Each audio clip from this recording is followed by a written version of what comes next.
예, 앞서 참 은혜로운 특송 참 감사히 잘 들었습니다.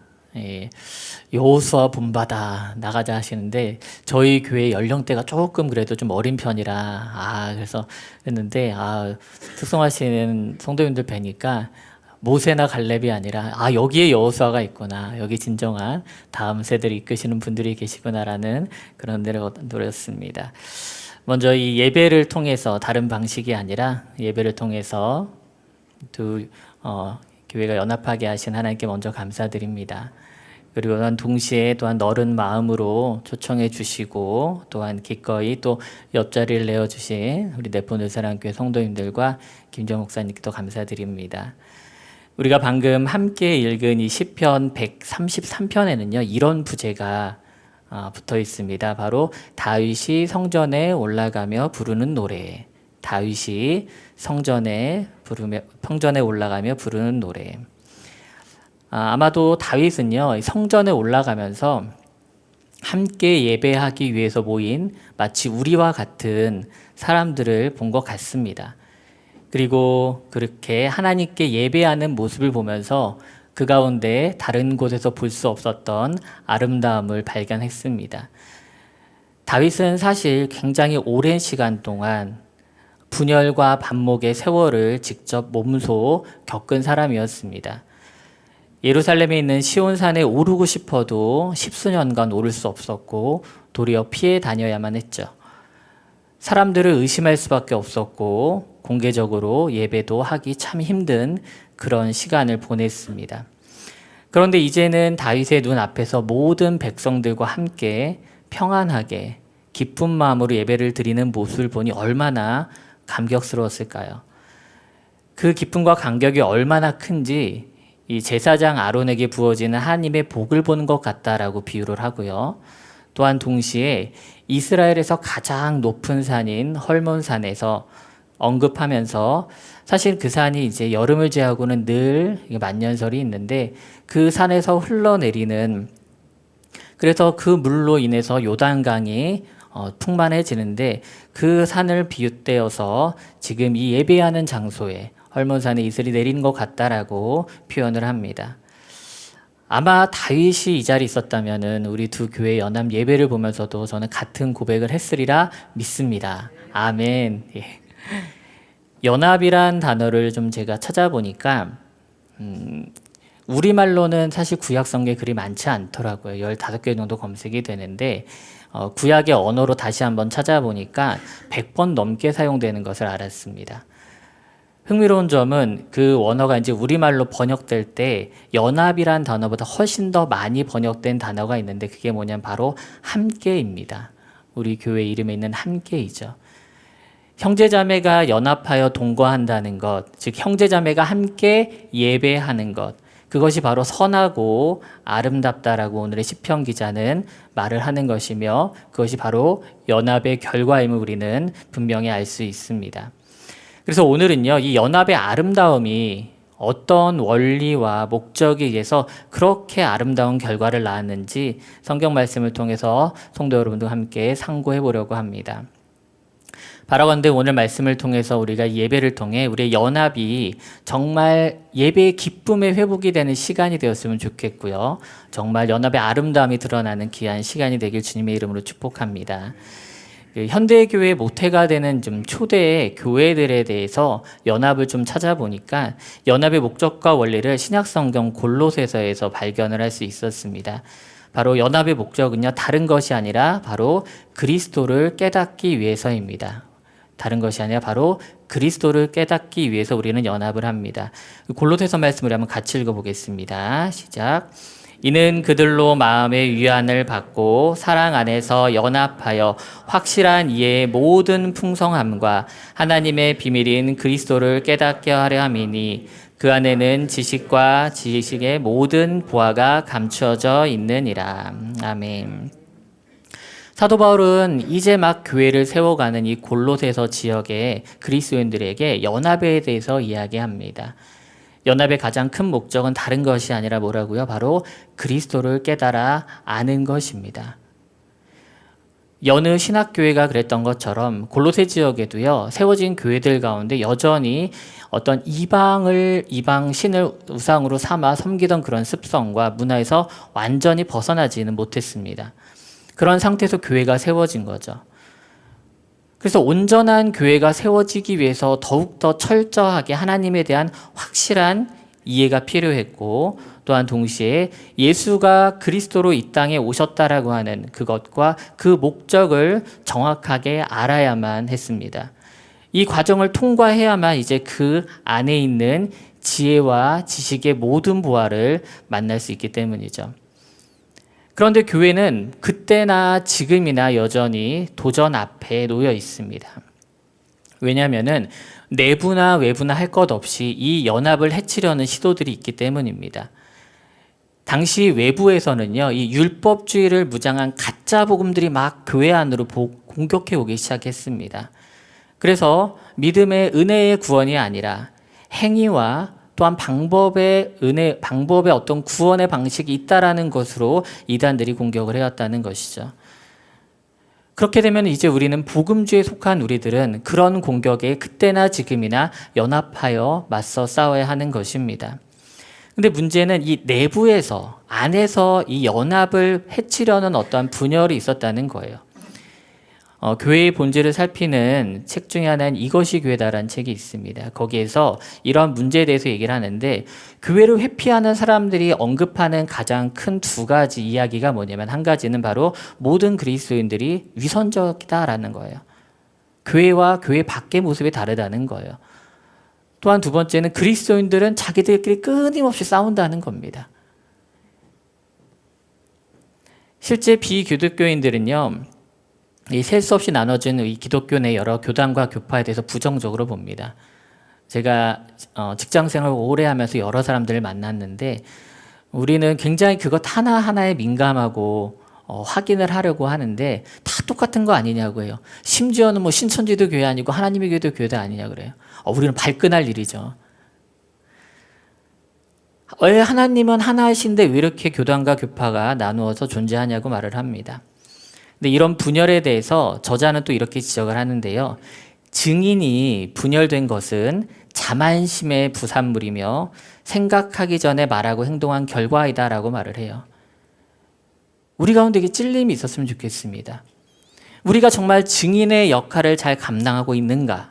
우리가 그 역할을 잊고 자만하여서 그리스도를 깊이 생각하기 전에 먼저 말하고 행동한 것이 아닌가라는 것입니다. 그래서 내부 분열에 대해서 아주 일찍이 종교개혁가인 칼빈은 이렇게 얘기도 했습니다. 이 시대의 가장 큰 문제 하나는 교회들이 서로 분리되어 있다는 것입니다. 교회들 간에는 현세적이거나 인간적인 교제가 이루어지지 않고 있습니다. 그리스도의 몸은 갈기 찢겨 있습니다. 신자들이 분리되어 있기 때문입니다. 이렇게 교회가 찢겨 있다면 그 몸은 피를 흘리고 있는 것입니다. 조금 더 거슬러 올라가면 초대 교부 어거스틴은 분열에 대해서 이렇게 말을 합니다. 본질에는 일치를, 비본질에는 관용을, 모든 일에는 사랑을. 이런 면에서 우리는요, 오늘 이 예배를 통해서 정말 그리스도인으로서 가져야 할, 교회가 유지해야 할 그 본질의 일치를 이루기 원합니다. 그리고 사랑으로 각 교회의 이름을 넘어서서요, 누구 교회, 어떤 교회, 무슨 교회가 아니라 진정한 연합을 이루길 소망합니다. 주님은요, 분명히 우리를 연합하셨어요. 예수님께서 십자가 위에서 흘리신 그 피의 의미가 무엇입니까? 예수님께서 무너뜨린 그 담장의 의미가 무엇입니까? 그런데 우리가 그 담장을 다시 세워야 하겠습니까, 여러분들? 그래서는 안 됩니다. 우리는 계속해서 예수 그리스도 안에서 연합해야 하고요, 하나가 다시 되어야 합니다. 그래서 우리는 본질의 일치를 이루는 일에 지쳐서는 안 되고 멈춰서는 안 된다는 겁니다. 이제 그 연합을 우리 두 교회가 서로 함께함이 참 감사합니다. 누가 보기에는 뭐 시골에 있는 작은 교회끼리 연합해봤자 뭐 아니에요, 여러분들. 반대로 생각하면요, 이 균열이라고 하는 것도 사실은 굉장히 작은 것에서 시작하거든요. 그 균열이 결국에는 큰 분열을 일으키는 것처럼 이 작은 연합이 결국에는 더 큰 연합의 분명한 기초석이 될 거라고 저는 믿습니다. 그리고 이 연합을 통해서 우리가 비본질은 거두어 버리고요, 더 본질적인 예수 그리스도를 아는 일에 더욱더 풍성해져야 되는 줄 믿습니다. 연합의 목적을 다시 한번 상기하면서 우리 마음판에 정말 이 연합의 목적이 그리스도를 깨달아 아는 것에 있구나, 다른 것이 아니라 예수 그리스도가 어떠한 분인지를 깨달아 아는 것에 있구나라는 것을 다시 한번 우리가 이 연합의 목적 위에 가장 먼저 세우길 주님의 이름으로 축복합니다. 이 연합의 첫 번째, 그렇다라면은 원리가 있을 텐데요. 어떻게 그럼 연합을 이루냐? 성경에선 이렇게 말을 하는데요. 연합의 원리는 가장 먼저 바로 머리신 그리스도를 깨닫는 것입니다. 우리가 연합으로 번역된 단어가 신약 에베소서에서 또 사용된 게 있는데, 붉은 글씨로 되어 있는 4장 16절에 이 결합이라는 단어로 다시 나옵니다. 우리 같이 한번 읽어보겠습니다. 시작. 온 몸은 머리이신 그리스도께 속해 있으며 몸에 갖추어져 있는 각 마디를 통하여 연결되고 결합됩니다. 각 지체가 그 맡은 분량대로 활동함을 따라 몸이 자라나며 사랑 안에서 몸이 건설됩니다. 아멘. 여기서는 연합이라는 같은 단어지만 우리나라에서는 이제 결합으로 번역을 했는데요. 이 구절을 읽으면서 생각나는 일이 하나 있었어요. 주중에 이제 목사님 미리 찾아뵈려고 방문했더니 저기 오락기가 있더라고요. 우리 애들 얼마나 좋아할까. 저도 참 좋아하는데. 근데 그러면서 또 더 옛날에 우리가 이제 뭐 오락기 아니면 장난감 가지고 놀잖아요. 그때 뭐 스마트폰도 없고 텔레비전도 채널이 몇 개 없었어요. 원하는 것도 안 나오고 맨날 뉴스만 나오고 그랬던 것 같습니다. 어렸을 적에 아주 인기 있는 장난감이 있었습니다. 저는 감히 사보지 못했는데 한때 그 만화 영화가 유행하면 그게 또 이제 그 장난감으로 나오잖아요. 어떤 거였냐면은 이 5마리의 사자 로봇이 있어요. 사자 로봇이. 끄덕이는 분이 계시면 이제 저와 이제 동년배인 줄 알겠습니다. 이 5마리의 사자 로봇이 있는데 이 외계인의 침공에 맞서서 함께 지구를 지킨다는 그런 내용이에요. 제목이 잘 몰라서 찾아봤더니 이게 미래용사 볼트론이라고 하더라고요. 이 5마리 사자는요, 원래 각각 로봇이 운전하는 그 조종사가 있어요. 근데 각자 우주인들과 막 싸워요. 싸우다가 이 절체절명의 순간에 어떻게 여러분들 다 아시는 것처럼 합체를 합니다. 늘 합체해요. 합체 안 하고 끝나는 경우가 없어요. 그래서 막 합체를 하면 어떻게 돼요? 아주 커다란 하나의 로봇이 되죠. 어떻게 됩니까? 어떤 로봇은 막 팔로 합체해요. 쾅! 어떤 로봇은 다리로 딱 붙습니다. 그래서 이제 막 이게 몸체를 머리를 만들고 어떤 로봇도 머리로 딱 들어와요. 그래서 5마리의 이제 사자 로봇이 하나의 커다란 로봇을 맞서서 이제 만들고 이제 합쳐서 싸우는 거죠. 근데 합체하고 나서도 각자가 싸우던가요? 아닙니다. 그때부터는 이 머리에 앉아 있는 조종수 역할하는 그 한 사람의 말에 따라서 공격을 하기도 하고 방어도 하기도 합니다. 합체 전처럼 자기 마음대로 싸우다 보면은 그게 하나가 된 게 아니죠. 그게 진정한 싸움이 될 수 없습니다. 이 만화가 이 말씀 가운데 떠오른 이유는 뭘까요? 이 가운데 바로 성경의 원리가 숨겨져 있기 때문입니다. 사실 우리 어때요, 여러분들? 여기 와서 처음 뵙는 분도 계시고 또 반갑게 오랜만에 뵙는 분도 계신데, 사실 우리는요 전부 다 각자 자기 소견에 옳은 대로 살던 죄인들이었습니다. 다 자기 주장이 있고요, 내가 기준이 되고요, 내 뜻대로 원하는 대로 살았어요. 각자가 자기 삶의 주인이었죠. 인정하지 않으십니까, 여러분들? 그런데 이제 우리는 어때요, 여러분들? 그리스도인으로 거듭난 우리들은 이제는 다른 방식의 삶을 살기로 결정한 거예요. 그리고 이제 우리가 그렇게 살아가는 것을 지금 이 현장에서 우리가 보고 있는 것 아니겠습니까?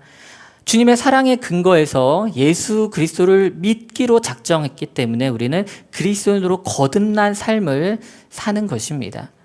그래서 우리의 가장 큰 변화가 뭐예요, 여러분들? 바로 내 삶의 자리를 기꺼이 예수 그리스도께 내어드리는 겁니다. 그냥 한 귀퉁이 저쪽 빈자리 끝방 내어드리는 거 아니잖아요, 여러분들. 제대로 내어드려야죠. 내어드리면 안방을, 내 삶의 중심을, 내 삶의 한가운데 자리를, 새로운 주인을 맞아들이는 겁니다. 바로 예수 그리스도를 내 삶의 주인으로 맞아들이기로 작정한 삶인 것이죠. 그런데 놀라운 건요, 더 놀라운 것은 그런 사람 한 사람들이 모인 거예요. 어디요? 바로 이 교회예요. 바로 이 자리에 모인 것 아니겠습니까?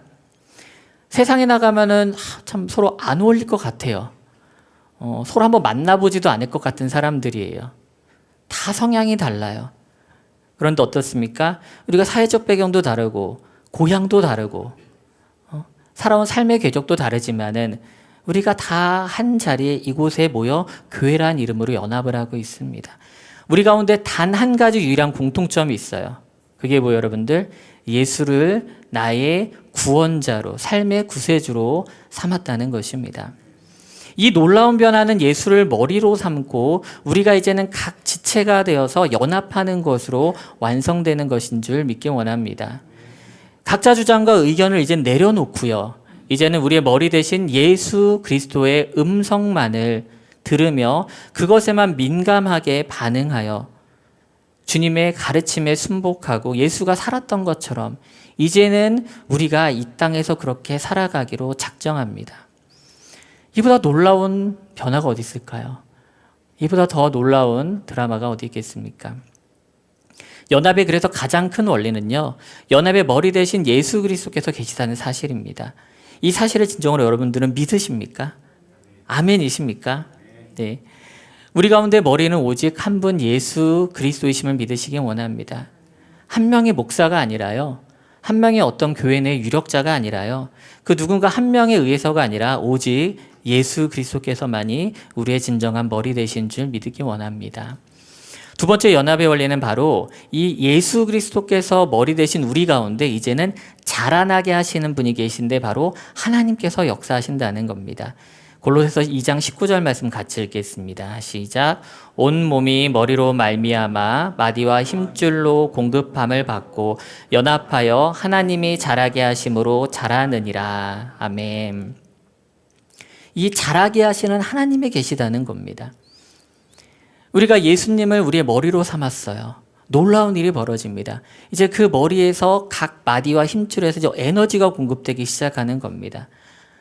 내 힘이 아니라, 내 능력이 아니라 바로 예수 그리스도에서부터 흘러나오는 능력이 각 지체된 우리 가운데 흘러 넘치기 시작했다는 겁니다. 신약에서 나타나는 대표적인 교회 중 하나는 고린도 교회인데요. 이 고린도 교회는 심각한 분열 가운데 있었습니다. 누구에게 복음을 듣고 침례를 받았는지에 따라서 4분 5렬로 나눠진 거죠. 요즘으로 빗대면 이런 거예요. 나는 이동원 목사파야. 아니야, 나는 장경동 목사파야. 아니야, 나는 김기현 목사파야. 우리 침례교회 대표적인 목사님들 이름만 제가 언급을 했습니다. 아직은 제가 이름이 낄 때가 안 돼가지고. 이런 방식이라면 우리가 얼마나 많은 분열이 있겠습니까, 여러분들? 이 분열 앞에서요, 사도 바울은 근데 분명하게 얘기해요. 그 흩어지려고 하는 고린도 교회, 자신의 이름조차 언급된 그 상황 가운데 정확하게 얘기하는데 뭐라고 말합니까? 고린도전서 3장 6절에서 7절 이렇게 말합니다. 나는 심었고 아볼로는 물을 주었으되 오직 하나님께서 자라나게 하셨나니 그런즉 심은이나 물주니는 아무것도 아니로되, 우리 같이 읽을까요? 시작. 오직 자라게 하시는 이는 하나님뿐이시니라. 아멘. 오직 하나님뿐이세요. 하나님이 자라게 하신다니까요, 여러분들. 저도 아니고요, 김종 목사님도 아니에요. 사실은 하나님이 자라나게 하십니다. 심고 물 준 사람 중요하죠. 하지만 더 중요한 건 뭐예요? 하나님이 계셔야 해요. 왜냐하면 하나님만이 생명을 주실 수 있거든요. 그리고 그 자라나게 하시는 하나님만의 아주 특별한 방식이 있는데 다른 게 아닙니다. 딱 한 가지예요. 여러분들도 잘 알고 있는, 여러분들 우리 교회 가운데 있는 그 이름, 바로 사랑입니다. 사랑. 중요한 순간에 다 이렇게 암전해 주시고 감사합니다. 사랑이에요, 여러분들. 사랑. 사랑이 굉장히 큰 거라고 생각하실 수도 있어요. 물론 하나님의 그 사랑은 너무 크죠. 근데 우리는 생각보다 굉장히 사소한 것에서 그 사랑의 진가를 발견하곤 합니다. 저희 교회가 그 위치를 아시는 분도 계시겠지만 중흥아파트 상가에 있습니다. 상가 2층에 다른 이제 같이 뭐 영업하시는 분들이 계시는데 오랫동안 같이 교제한 미용실 사장님이 계세요. 끝자락에. 근데 그 사장님이 참 사랑이 많으세요. 마음도 참 고우시고 그걸 뭘 보면 알 수 있냐면은 그 미용실 원장님이 키우시는 식물들을 보면 저는 알 수 있어요. 크고 작은 화분들이 정말 많아요. 그 본인의 공간에 감당이 안 되니까 옥상에도 막 해두셨는데 화원이에요. 화원, 미니 화원. 아이들이 얼마나 예쁜지 몰라요. 입이 반질반질하고 참 잘 자라요. 우리 교회가 식물이 그렇게 많지는 않은데 이제 교회 공간 안에는 공기가 좀 좋지 않을 때가 있어서 복도로 내놓고 키우기도 하거든요. 몇 개 안 되지만은. 근데 원장님이 옷 가시면서 그걸 이렇게 봐주세요. 그래서 때로는 연락이 와요. 목사님 이거 좀 이렇게 하면 좋을 것 같아요. 우리 아내한테 연락 오기도 하고 또 본인이 직접 닦아주기도 하고 저처럼 이제 선인장도 말려주기는 사람이 보면 참 놀라운 능력이세요. 와 어떻게 저렇게 잘 살려내실까. 저렇게 살리는 능력이 나에게도 있었다면 사람을 살리는 능력이 있었다면 속으로 그럴 때가 있는데 아무튼 다른 방법이 없어요. 여러분들 근데 뭐예요? 사랑이에요. 늘 지켜보고 돌아보고 한 번 더 생각하고 한 번 더 눈길 주고 그게 바로 사랑이거든요. 그래서 그렇게 싱싱하게 자라는 것 아니겠습니까? 우리 그리스도인들이요 세상에 나가면 때깔이 달라야 돼요. 저는 그렇게 믿습니다. 얼굴색이 달라야 되거든요. 왜요? 하나님의 사랑으로 자라는 사람들 아닙니까 우리가? 그럼 분명히 세상에서도 분명히 다른 모습을 보여야 된다고 저는 믿습니다. 하나님의 사랑으로 여러분들을 매일 케어하시는데 죽사하고 나가면 되겠습니까 여러분들? 예. 우리를 사랑하시는 그 사랑이 얼마나 큰지 스바냐 선지자는 이렇게 고백해요. 하나님께서 너희 가운데 계시는데 너무 여러분들이 기뻐해. 너로 말미암아 기쁨을 이기지 못한다라고 말씀을 하세요. 여러분들 때문에 하나님이 어떻게 할 줄 모르시는 거예요. 좋아가지고. 그게 바로 하나님의 여러분들을 향한 사랑임을 믿길 원합니다. 이런 우리를 보면 하나님께서 정말 즐겁게 노래하시고 기뻐하세요. 그렇게 우리가 바로 하나님의 사랑을 입은 자들임을 믿기 원합니다. 그 사랑으로 오늘도요 우리는 각자 자라기도 하지만은 또한 서로 그 사랑에 바탕을 두고 오늘 연합하는 줄 믿습니다. 우리의 연합이 아름다운 것은요 바로 이러한 하나님의 사랑이 근본 되시고 또한 그 하나님의 사랑으로 우리가 자라나기 때문입니다. 마지막으로 예수가 우리의 머리 되시고 하나님께서 우리를 자라게 하신다면은 우리의 연합 가운데도 우리의 역할이 있는데요. 뭐예요? 바로 사랑으로 결속하는 것입니다. 연합이 함께 하는 거라고 앞서 말씀드렸는데요. 그럼 그 연합을 견고하게 묶는 것은 뭐예요, 여러분들? 사랑밖에 없어요. 사랑밖에 없습니다. 그래서 그걸 두 개를 연결하면 어떻게 돼요, 여러분들? 함께 늘 사랑. 제가 발견하 너무 기뻤어요. 함께 늘 사랑 아니겠습니까, 여러분들? 우리 앞서서 한번 읽었지만은 마지막으로 이 말씀 한번 같이 읽었으면 좋겠습니다. 골로새서 2장 2절 말씀 한번 다시 읽어볼까요? 내가 이렇게 하는 것은 여러분 모두가 사랑으로 결속되어 마음의 격려를 받고 깨달음에서 생기는 충만한 확신의 모든 풍요에 이르고 하나님의 비밀인 그리스도를 온전히 알게 하려는 것입니다. 아멘. 주님은 우리를 한 사람 한 사람 부르셨어요. 각자 부르셨죠. 하지만 또한 그렇게 부르신 이들을 분명하게 연합하게 하십니다. 연합은 유기적으로 연결되는 것인데요. 서로 다른 것들을 연결할 때는 그 무언가가 그 사이를 메꿔줘야 해요. 그 연결을 견고하게 할 무언가가 필요하다는 것입니다. 고대로 내려오는 그 건축 양식 가운데 아치라는 양식을 아마 아실 것입니다. 아치를 생각해 보면은 그 투박한 돌들을 그냥 붙였을 뿐인데 아주 견고하게 세워집니다. 접착제가 있는 것도 아니고요. 시멘트를 덧바르지도 않습니다. 그럼에도 불구하고 그 못질 하나 없이 거대한 돌들이 서로 연결되는데 그 아치 가운데 또한 오늘 우리 연합에 주는 중요한 메시지가 있습니다. 바로 이 아치의 모양인데요. 보시는 것처럼 각 돌들이 있고 한 가운데 뭐가 껴있어요, 여러분들? 키스톤이 하나 있습니다. 바로 이 키스톤 되시는 예수 그리스도를 중심으로 결국은 우리는 사랑이라고 하는 것으로 결속되는 겁니다. 우리가 서로의 짐을 지며 외부에서 우리를 짓눌러 내린 힘으로부터 버틸 수 있는 것은 바로 이 키스톤 되시는 예수 그리스도께서 계시기 때문인지 믿기 원합니다. 또한 옆에 붙어 있는 블록을 부스와스라고 하더라고요. 발음도 어렵던데 이 부스와스 역시요, 인접한 이 블록들의 표면에 단단히 밀착돼요. 그래서 그 하중을 균일하게 서로 나누어집니다. 그래서 정확하게 절단이 좀 필요하다고 하더라고요. 우리 가운데 한 명 한 명이 가운데 키스톤 되신 예수 그리스도를 삼고 우리가 붙는 각자의 벽돌이 될 적에 우리를 짓누르는 또는 우리 가운데 있는 여러 가지 문제점들을 우리가 나누어지면서 세상의 많은 도전 가운데 더 견고하게 연합하여 세워질 수 있는 줄 믿습니다. 사랑하는 네폰 사랑교회 성도 여러분, 또 함께 세우는 교회 성도 여러분, 우리 결속 가운데 다른 이물질이나 다른 방법이 끼어들지 않기 원합니다. 그저 하나님의 사랑만이 우리를 더욱더 단단하게 연결하기를 원합니다. 그렇게 우리가 연합할 때 바로 하나님께서 우리를 보시며 말씀하시는 거예요. 아, 얼마나 아름답고 선한가. 형제의 연합함이 얼마나 그러한가. 그 하나님의 기쁨의 탄식이 우리 두 교회 가운데, 우리 사랑하는 성도님들 삶 가운데 날마다 고백되어지기를 주님의 이름으로 축복합니다. 아멘. 기도하시겠습니다.